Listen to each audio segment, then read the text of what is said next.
चलते जाइए। भारत मंडपम दिल्ली में आयोजित परीक्षा पे चर्चा के 7वें संस्करण में प्रधानमंत्री नरेंद्र मोदी जी ने भी स्टूडेंट्स का मार्गदर्शन किया। एग्जाम की चुनौती का सामना कैसे करें, कैसी तैयारी करें, कैसी जीवन शैली अपनाएं ताकि खुशी खुशी स्टूडेंट्स अपना बेस्ट दे पाएं। पूरी नींद लेना, खान पान पर ध्यान, टीचर्स के सहयोग और संवाद से स्टूडेंट्स बेटर फील करते हैं।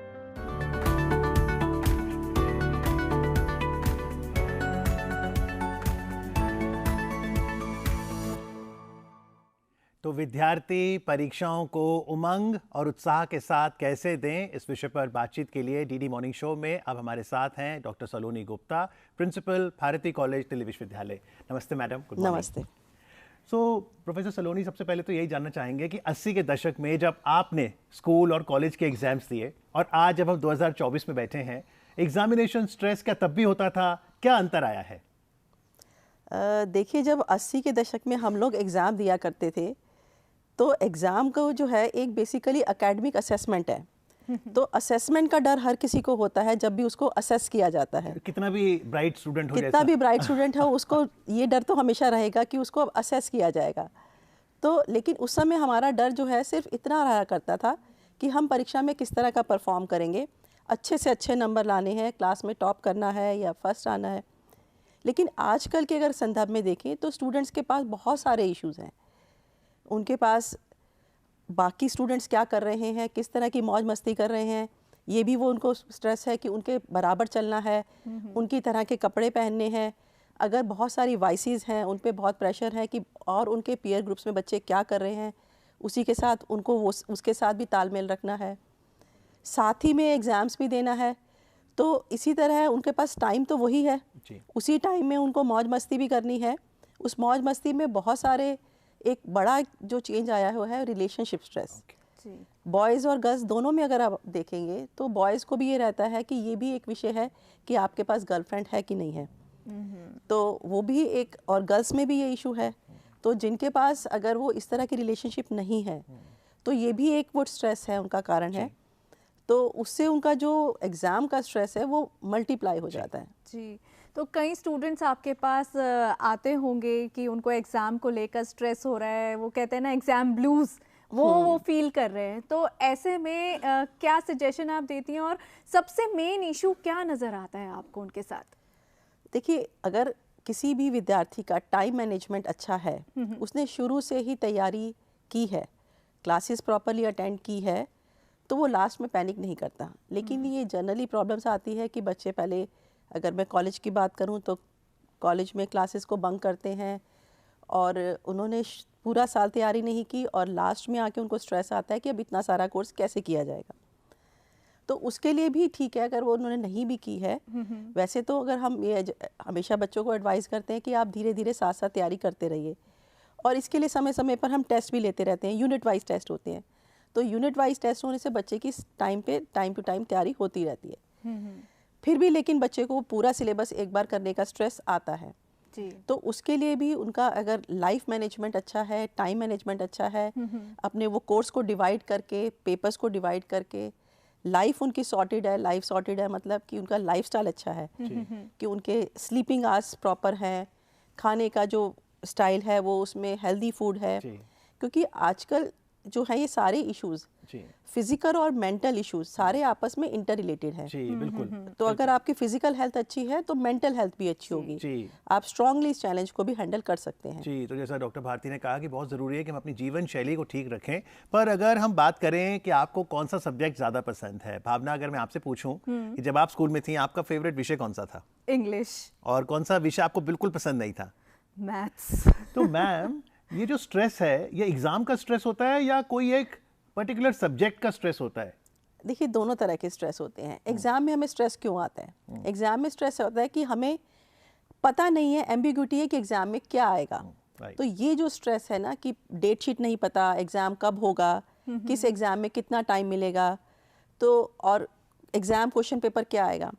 तो अगर डेट शीट बहुत टाइम पे आ जाए और दूसरा अगर बच्चे अपना पास्ट क्वेश्चन पेपर्स को अच्छे से पढ़ लें, देख लें, तो उनको पता चल जाता है कि पिछले साल किस तरह के क्वेश्चंस आते रहे हैं। और अगर उसकी तैयारी ढंग से की जाए तो ये स्ट्रेस काफ़ी हद तक कम किया जा सकता है। तो क्योंकि आप तो कॉमर्स की प्रोफेसर हैं, मान लीजिए डीडी मॉर्निंग शो कोई ऐसा विद्यार्थी देख रहा है जिसे कॉमर्स से बहुत डर लगता है, तो कॉमर्स की प्रोफेसर डॉक्टर सलोनी गुप्ता ये डर कैसे दूर करेंगे कि कॉमर्स रोचक विषय है?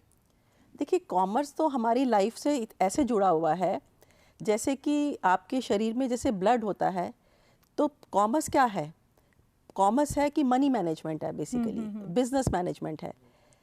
कॉमर्स में हम बेसिकली क्या बताते हैं, बिजनेस प्रॉब्लम्स क्या होती हैं, बिजनेस स्ट्रैटेजीज़ क्या होती हैं, बिजनेस के इश्यूज़ क्या होते हैं, बिजनेस के प्रोसीजर्स क्या होते हैं और उनका सोल्यूशन क्या होता है।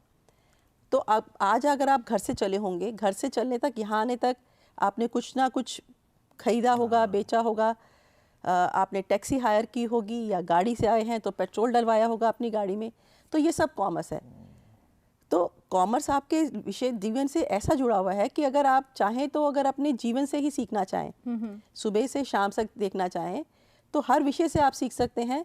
तो कॉमर्स तो एक ऐसा है जिससे कि आप जीते हैं रोज, तो उससे तो डरने का बिल्कुल भी कोई कारण ही नहीं है। जैसे टाइम वैल्यू ऑफ मनी बड़ा इंपॉर्टेंट कॉन्सेप्ट है, बल्कि 7 वंडर्स के बाद 8 वंडर तो कंपाउंड इंटरेस्ट को ही कहा जाता है। पर अगर मुझे नहीं समझ में आ रहा तो आप सरलता से कैसे समझाओगे?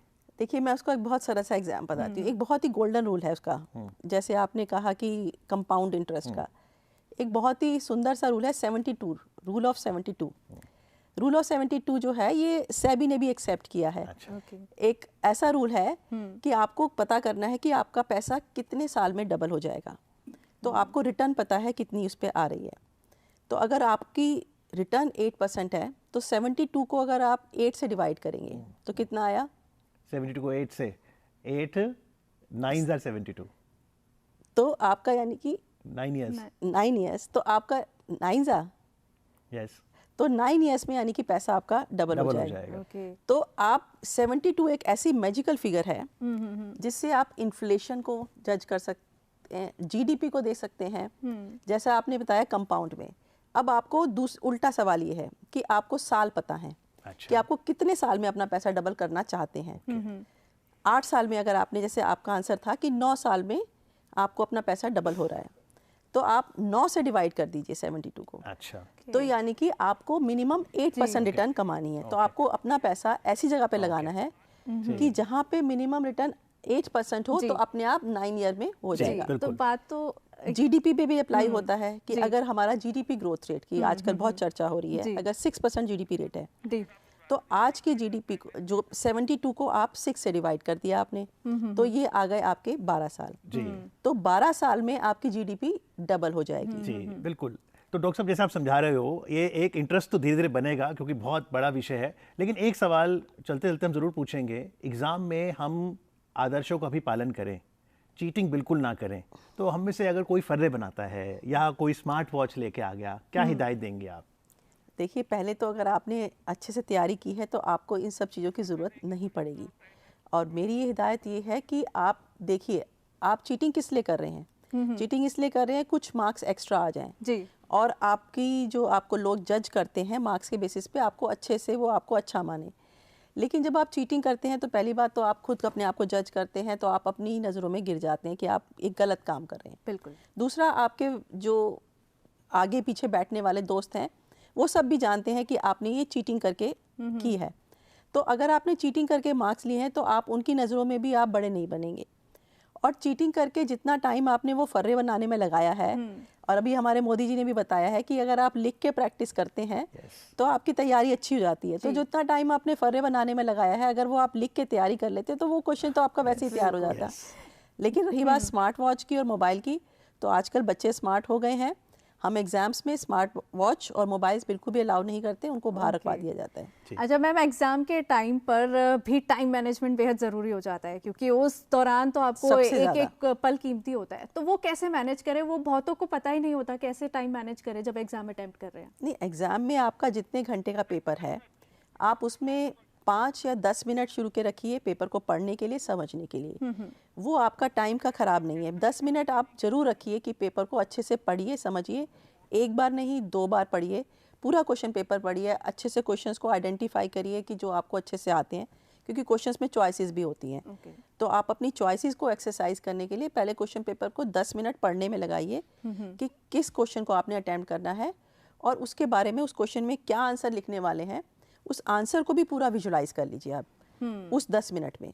फिर आप पेपर अटैम्प्ट करना शुरू कीजिए। सो फिर बचा हुआ टाइम है और आपको जितने क्वेश्चंस अटैम्प्ट करने हैं उससे आप डिवाइड कर लीजिए और आप अपनी एक टाइम लिमिट बना लीजिए कि मुझे इस क्वेश्चन को इतने टाइम में ख़त्म करना है किसी भी तरह से। जी बिल्कुल। और देखिए कैसे ये जो इंटरव्यू का टाइम था वो भी संपन्न हो गया।